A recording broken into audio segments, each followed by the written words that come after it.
Hello प्यारे दोस्तों, स्वागत है एक बार फिर से आप सभी का आपके अपने इस YouTube चैनल ज्ञान विद्याकुल में। और आज हम फिर से एक महत्वपूर्ण और वीवीआईपी सवाल लेकर आए हैं। ठीक है ना, वीवीआई वेरी इंपॉर्टेंट क्वेश्चन है, मोस्ट वेरी इंपॉर्टेंट क्वेश्चन है ना, वीवीआई क्वेश्चन है। तो अब जरा देखो, अपने पास आ गया है 3√2। ठीक है, इस संख्या को हम अपरिमेय संख्या सिद्ध करना सीखेंगे। ध्यान रहे आप लोगों को, ये जो एग्जाम में 3 से 4 नंबर का सवाल पूछा जाता है, 3 या 4 नंबर का सवाल पूछा जाता है, हर साल ऐसा एक सवाल आता है, 1 या 2, कभी कभी 2 भी आ जाते हैं, कभी कभी 1 भी आ जाता है। तो मोस्ट इंपॉर्टेंट ये सवाल है मेरे प्यारे भाई बहनों। यदि आप लोग ऐसे सवालों में कंफ्यूज होते हैं तो बिल्कुल हमारे 6-7 वीडियो हैं, उनको आप अच्छे से देखो, डेफिनेट आपका जो कॉन्सेप्ट है ना वो क्लियर होगा। एक बात, अगर कक्षा 1 से लेकर 10वीं तक किसी भी सवाल में आप लोगों को प्रॉब्लम है तो हमारे व्हाट्सएप नंबर दिए गए हैं, उन पर आप क्या करेंगे, फोटो खींचेंगे, भेजेंगे और नीचे लिख देंगे कि इसका हमें वीडियो चाहिए। ठीक है, तो हम आपको उसका वीडियो सॉल्यूशन देंगे। ओके, जस्ट जैसे आप आज आपने भेजा कल मिल जाएगा। हाँ, किसी प्रॉब्लम में होंगे तो मतलब कहीं और होंगे, बाहर होंगे तो थोड़ा समय लग सकता है, अन्यथा दूसरे दिन आपको वीडियो सॉल्यूशन मिल जाएगा। तो आप लोग ज़रूर भेजें। और यदि आप लोगों को वीडियो समझ में आए, अच्छा लगे तो लाइक, शेयर, सब्सक्राइब और हमारा सपोर्ट करें। ठीक है, चलते हैं बिना किसी देरी के। सबसे पहले जब हमें अपरिमेय संख्या सिद्ध करना हो तो हम परिमेय मान लेंगे इस संख्या को। माना 3√2 एक परिमेय संख्या है, परिमेय संख्या है। और जब माय डियर ये परिमेय संख्या है तो परिमेय संख्या की परिभाषा के अनुसार हम क्या लिख सकते हैं, हम लिख सकते हैं कि 3√2 बराबर P/Q। क्योंकि कोई भी संख्या परिमेय है तो उसे हम P/Q के रूप में व्यक्त कर सकते हैं, बराबर में लिख सकते हैं, जहां P और Q दोनों पूर्णांक होंगे, सहभाज्य होंगे और Q 0 नहीं होना चाहिए। ठीक है, तो यहां लिखेंगे जहां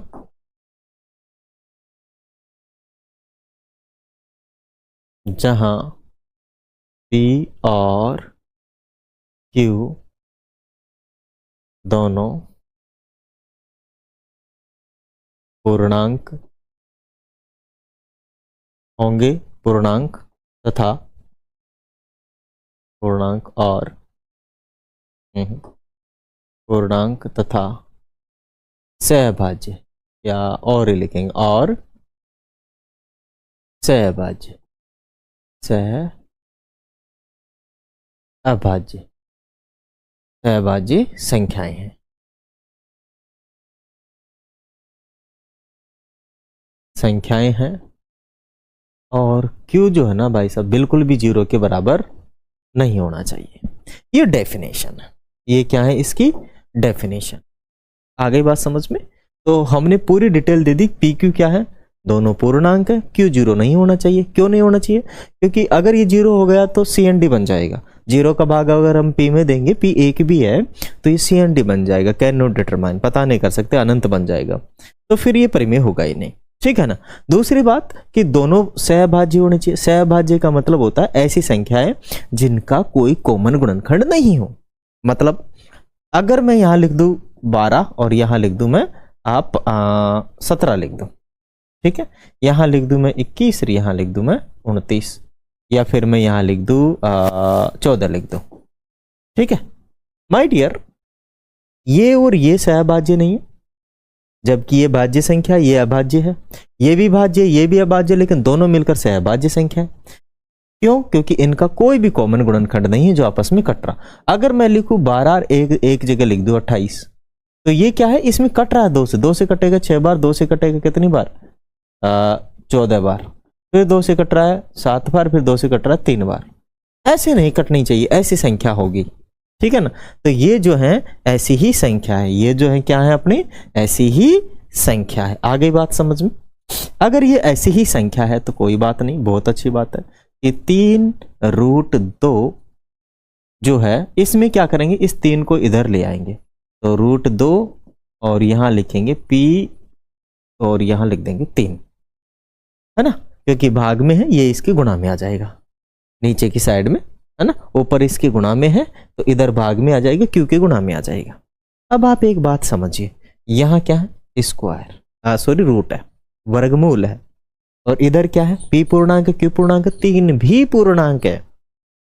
जब p और q पूर्णांक था तब भी ये परिमेय था, अब ये तीनों आ गए, तीनों ही पूर्णांक तो भी परिमेय रहेगा, तो ये रूट क्या है, √2 भी परिमेय, जबकि ये अपरिमेय सिद्ध कर चुके हम कई बार, और हम ये जानते भी हैं कि ये अपरिमेय ही है। क्या है, ये अपरिमेय ही है, ये हम जानते हैं अच्छे से, परंतु कैलकुलेशन में क्या हो चुका है, परिमेय हो चुका है।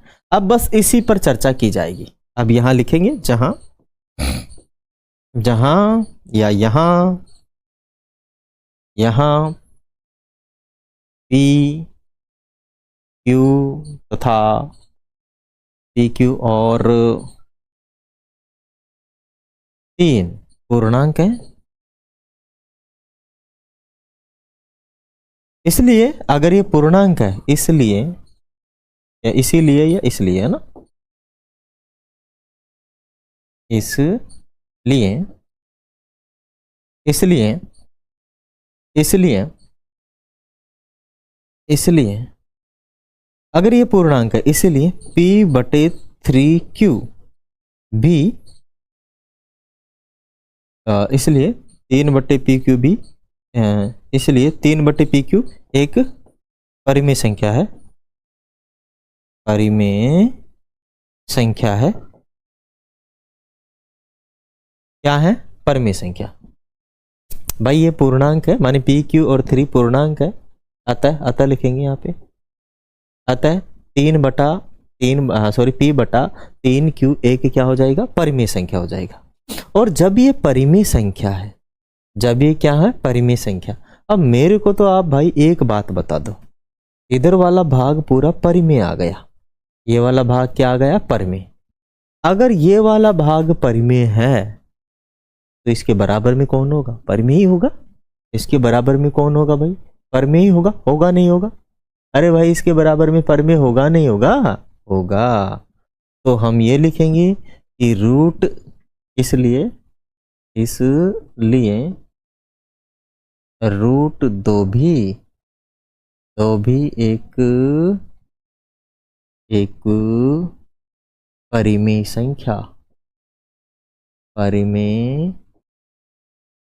संख्या होगी, ठीक है, ये भी क्या होगी, एक परिमेय संख्या। परंतु भाई साहब ये तो मैटर हो गया, मैंने स्टार्टिंग में कहा था कि √2 एक अपरिमेय संख्या है, हमने कई बार सिद्ध भी कर लिया इसे, वहां उस तथ्य का क्या हो जाएगा, विरोधाभास प्रकट हो जाएगा। अब यहां पे हम लिखेंगे परंतु यहां इस तथ्य का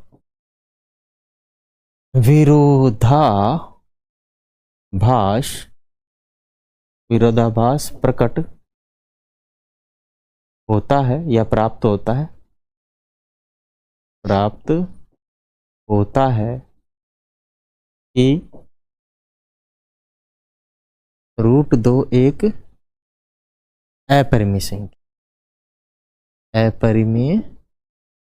संख्या है।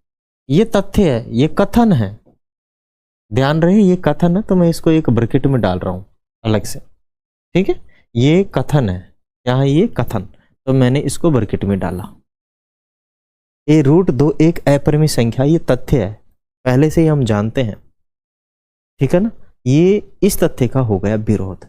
अब ये विरोध हुआ क्यों हुआ, उसके लिए मैं बताऊं, क्योंकि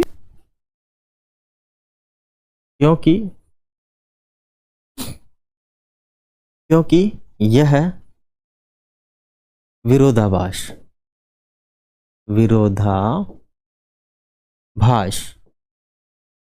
क्योंकि यह विरोधाभास अपनी या हमारी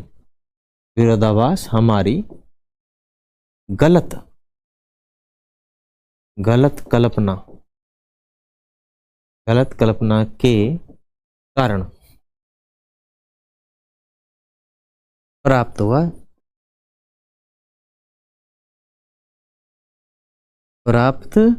है।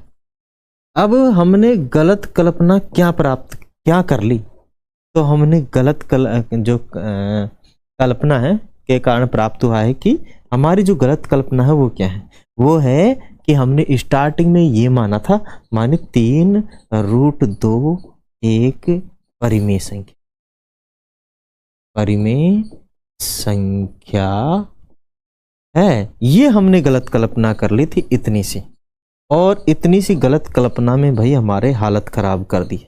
ये इतनी सी कि 3√2 एक अपरिमेय संख्या, परिमेय संख्या, ये हमने जो कल्पना की गलत है, क्योंकि ये पूरा कॉम्बिनेशन ही अपरिमेय संख्या बनता है। ठीक है, इसी के कारण यहां पर ये जो √2 है ना, परिमेय निकल कर आया। अतः हम निष्कर्ष निकालते हैं,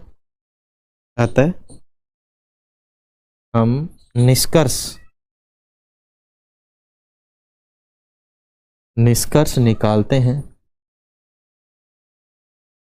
अतः हम निष्कर्ष निकालते हैं कि रूट 3 कितना 3 है ना, 3√2 एक अपरिमेय संख्या है, ये हमने निकाल लिया निष्कर्ष अंतिम रूप से। मैं आशा करता हूं आप लोग समझ तो गए होंगे, लेकिन थोड़ा कम समझ में आया होगा, क्योंकि इसकी जो लैंग्वेज है ना वो थोड़ी हार्ड है। उस लैंग्वेज को समझने में आप लोगों को प्रॉब्लम होती है, मैं जानता हूं इस बात को। इसीलिए मैं क्या करूंगा, इसे वापस से आपको समझाता हूं एक बार। इसे मैं क्या करता हूं, वापस से एक बार फिर से समझाता हूं। जरा समझिए कि क्या है अपने पास, कि हम मान लेंगे जब हमें इसे सिद्ध करना है अपरिमेय संख्या, ऐसी कंडीशन में हम मान लेंगे, क्या मान लेंगे, माना कि 3√2 एक परिमेय संख्या। ठीक है, परिमेय मान लिया हमने। जब हम इसे परिमेय मानेंगे तो p/q के रूप में लिखेंगे, p/q के बराबर लिखेंगे। ठीक है, अब p/q के रूप में लिख लिए, p पूर्णांक है, सहभाज्य है और q 0 नहीं है, ये डेफिनेशन है इसकी। तो यहां हमने क्या किया, बस इस 3 को यहां बेचा, रूट वाली संख्या को उधर रखा, रूट वाली को। अब ये पूरा भाग है ना, p पूर्णांक q पूर्णांक, ये तो यहाँ पे डिफाइन ही हो गया कि p और q दोनों क्या है, 3 हमें दिख ही रहा आंखों से कि भी पूर्णांक है। जब ये पूरा भाग ही पूर्णांक है, तो जब पूरा पूर्णांक आ जाए तो ये हो जाती है परिमेय संख्या। अब जब ये परिमेय है तो परिमेय के बराबर में कौन रहेगा, परिमेय। अब जब परिमेय के बराबर परिमेय है, तो बस हमने यही तो लिखा कि ये पूरा क्या है, पूर्णांक है, और ये परिमेय हो गया अगर ये सब पूर्णांक है। और जब ये सब पूर्णांक है तो √2 भी क्या हो जाएगी, परिमेय संख्या ही हो जाएगी।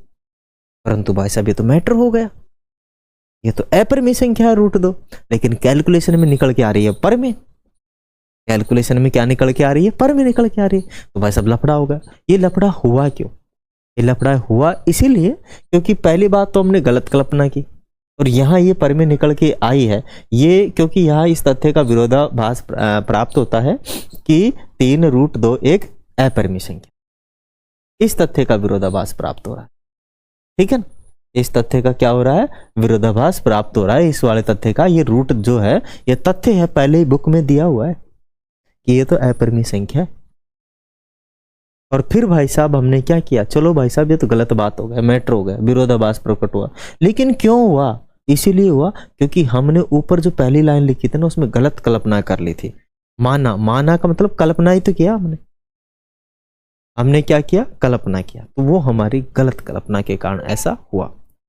मैं आशा करता हूं, और फाइनल रूप में हम क्या करेंगे, एक लाइन और लिख देंगे कि हम निष्कर्ष निकालते हैं कि ये एक अपरिमेय संख्या है। ठीक है, मैं आशा करता हूं अब आप इसे पूरा समझ चुके होंगे। वीडियो अच्छा लगा होगा, वीडियो अच्छा लगे तो लाइक करें, शेयर करें, सब्सक्राइब करें, कमेंट करें, और कोई भी क्वेश्चन हो तो हमारे व्हाट्सएप नंबर जिंदाबाद है, आप उसकी फोटो खींचे और उसके नीचे लिख दें क्या प्रॉब्लम है। ठीक है, कक्षा 1 से लेकर 10 तक कोई भी सवाल। ठीक है, हम उसका वीडियो सॉल्यूशन आपको प्रोवाइड करवा देंगे। मैक्सिमम मैक्सिमम टाइम तो हम 5वीं 6वीं 7वीं 8वीं 9वीं और 10वीं के सवाल ही सॉल्व करवाते हैं, लेकिन छोटे मोटे आ जाएंगे तो हम आपको वीडियो सॉल्यूशन या फिर वहीं पे बता देंगे। ठीक है, तो प्लीज आप अपनी क्वेरी भेजें, हमारा सपोर्ट करें और एक प्यारा सा कमेंट करें। थैंक यू, जय हिंद।